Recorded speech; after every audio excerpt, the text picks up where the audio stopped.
Isda naman po tayo. So, nilagyan ko po muna ng asin itong isda. After po niya, naglagay po ako dito ng paprika. Pagkatapos naman po, naglagay po ako ng cucurmin at ng canela powder. Inulit-ulit ko lang po ang procedure na ganito hanggang malagyan ko po lahat ng isda.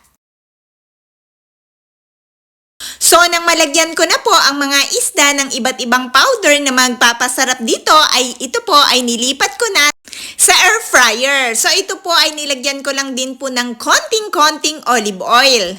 Then, hinayaan ko lang po itong maluto at nang naluto na po ng konti, binaligtad ko lang po ito para po magbantay ang pagkakaluto dito at nag-add po ulit ako ng konting-konting olive oil.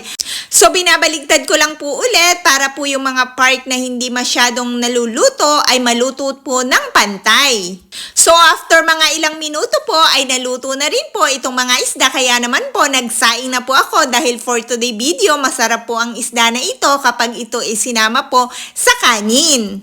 Dahil po masarap kumain kapag mainit-init pa ang kanin, kaya naman po ito po ay mas masarap kainin habang mainit pa po. So guys, yung ganito pong recipe kung hindi mo pa na-try ay masarap din po at healthy din naman po ang mga nilagay ko dito, mga powders. Pero kumain lang po ng sapat at tama at wasto at mag-exercise din po tayo.